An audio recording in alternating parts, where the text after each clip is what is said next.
आज जो है 287 दिन हो गए पूर्व सैनिकों का जंतर मंतर पे धरना प्रदर्शन का, क्या चल रहा है, कुछ लेटेस्ट अपडेट देंगे? सबसे पहले तो भाई मैं आपको नमस्कार करता हूं, सभी पत्रकार भाइयों को और आपके दर्शकों को भी धन्यवाद करता हूं। और जितने भी आपके दर्शकों तक जंतर मंतर की जो पूर्व सैनिकों की न्यूज़ जाए, मैं उनसे हाथ जोड़ के इतनी रिक्वेस्ट करता हूं कि वो ज़्यादा से ज़्यादा ये न्यूज़ एक दूसरे सैनिक भाई के पास में पहुँचाएं, जिससे सैनिक पूरे देश के सैनिकों को पता लगे कि जवानों की जायज़ मांगों के लिए, न्याय के लिए, समानता के लिए उनके लिए एक धरना प्रदर्शन सांकेतिक रूप से जंतर मंतर पे पिछले 10 महीने से चल रहा है। आपका पहला प्रश्न था कि अब क्या चल रहा है सर? अभी सांकेतिक धरना चल रहा है। हम सभी आप जानते हो कि सैनिक हैं, अनुशासन में बंधे हुए हैं और अनुशासन से ही हम अपने न्याय की मांग कर रहे हैं। और उसी संविधान जो बाबा भीमराव अंबेडकर ने जो हमारे को दिया है कि अपनी भेदभाव को मिटाने के लिए, समानता के लिए, सम्मान के लिए, उसी के दायरे में हम बैठे हैं। और अभी 25 नवंबर को भी था, जिससे सरकार के पास में तो ये बातें गई हैं, बहुत बड़े लेवल पे गई है। और अगर सरकार के पास में नहीं जाती तो ये बातें तो माननीय राज्यपाल को आगे नहीं करती सरकार। तो सरकार को भी कोई ना कोई गुमराह कर रहे हैं, जो रिटायर्ड है या जो डिफेंस की जो लॉबी है वो सरकार को कहीं ना कहीं गुमराह कर रहे हैं, जिससे 75 सालों में पहले भी गुमराह करते हुए आ रहे हैं और आगे भी करते रहेंगे। तो आपके चैनल के माध्यम से ये है कि केंद्र सरकार आगे बढ़कर जो जवानों की जायज़ मांगे उनके ऊपर 3 रिटायर्ड जजों की कमेटी बनाने के ऊपर फैसला करे और एक अच्छा मैसेज दे पूरे देश को। क्योंकि एक बात बिल्कुल साफ है, क्योंकि कहीं ना कहीं सरकार को भी, जो मौजूदा सरकार है जिस पार्टी का, उसको भी नुकसान होगा। और हमने आज तक 10 महीने हो गए, हमने कभी किसी पार्टी की आलोचना नहीं करी, कभी किसी सरकार की नहीं करी, बस अपने संविधान के दायरे में सरकार तक यही मैसेज पहुंचाया कि हम सैनिक हैं, किसी पार्टी विशेष से हमारा कोई लेना देना नहीं, कि हम किसी पार्टी से आए हुए हैं या किसी पार्टी को हम समर्थन करते हैं, किसी पार्टी की हम आलोचना करते हैं। हमारे लिए कोई पार्टी नहीं है। सैनिक किसी पार्टी का नहीं होता, वो राष्ट्र का होता है। और एक सैनिक जो भूतपूर्व सैनिक है, जिन्होंने 62, 65, 71 करगिल की युद्ध लड़े हैं और इस देश की जो जोड़ी में है जीते दी हैं, तो वही सैनिक यहाँ पे बैठे हुए। गोपाल सर, आप लोग क्या नाम है, कपिल सर जो है, आप लोग जो है 11 महीने से संघर्ष कर रहे हैं, पूर्व सैनिकों की लड़ाई लड़ रहे हैं। आपने रेल रोको अभियान भी करा और सफल भी हुआ। सरकार आप लोगों के सामने झुकी भी, आप लोगों का प्रस्ताव भी लेके सरकार से बात करने का आश्वासन दिया, तो कुछ वहाँ से संदेश है? सर अभी तक तो देखो, सरकार भी मेरे ख्याल में इलेक्शन में थी, इसके जितने भी नेता थे।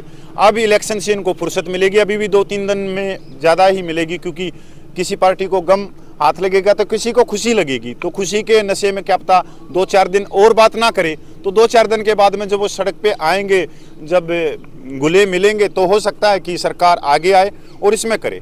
अगर आगे नहीं आती तो सैनिकों ने पहले से ही घोषणा कर रखी है कि जब तक घर वापसी नहीं, जब तक हमारी 3 रिटायर्ड जजों की कमेटी नहीं बनती। और बहुत ही छोटी मांग है।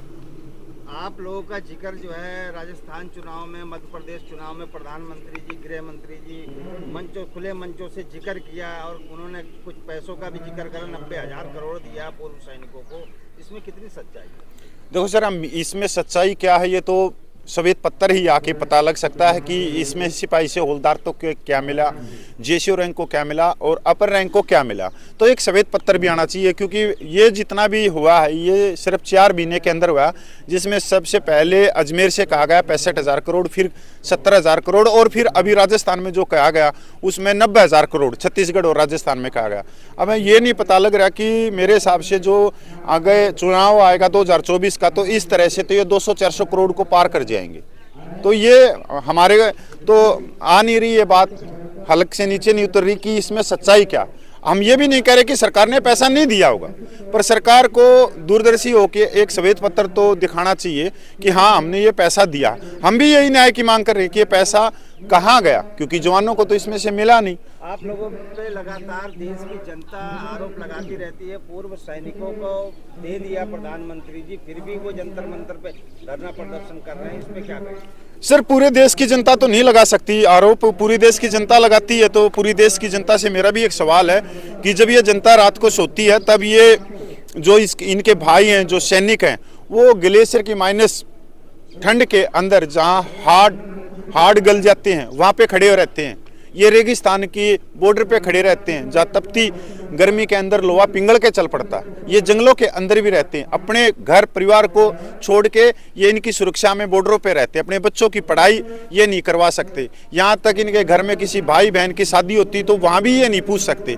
यहाँ तक माँ बाप कभी भी शांत होता है उसको भी अग्नि नहीं दे सकते। तो सर ये मेरे हिसाब से तो देश की जनता बहुत प्यार करती है सैनिकों से। अगर कोई ऐसी बात है तो यही सवाल है कि हम जब अपना पूरी जिंदगी बॉर्डर पे निकाल सकते हैं तो आज हम न्याय के लिए बैठे और हम किसी प्रधानमंत्री की जेब का पैसा नहीं निकाल रहे। ये पैसा हमारा है, ये देश हमारा है, ये संसाधन हमारे, हम भी तो दे रहे हैं ना टैक्स। हम पूरे सैनिक हैं, एक्स सर्विसमैन है तो क्या हो गया, टैक्स हम नहीं दे रहे। देश का पूर्व सैनिक ये जानना चाहता है कि उनको खुशखबरी 1 रैंक 1 पेंशन की जो जंतर मंतर से लड़ाई लड़ी जा रही है, उनको खुशखबरी कब तक मिलने की उम्मीद है? सर देखो इसमें तो कुछ नहीं है, हम अपने स्तर पे एक संघर्ष कर रहे हैं और ये तो गर्व की बात है कि हम कहाँ निकलेंगे, पर हमने संघर्ष तो नहीं छोड़ा ना सर। हम मैदान के अंदर है ना, हमने हथियार नीचे किए हैं, हमारा संघर्ष जारी है। अब ये तो कोई भी नहीं बता सकता कि वो एक दिन में कैसे कर दे। मैं कहूँ कि मैं चांद को तो तोड़ के ले आ दूँ या मेरे पास में कोई जादू की छड़ी हो तो घुमाते ही सबके अकाउंट भर दूँ, नहीं सर, हमारा काम है संघर्ष करना। हम संघर्ष कर रहे हैं, फल देना नहीं देना ये तो गर्व की बात है। आगे क्या लड़ाई कब तक आखिर ये चलती रहेगी इसी तरीके से? सर जब तक माननीय 3 रिटायर्ड जजों की कमेटी नहीं बनती।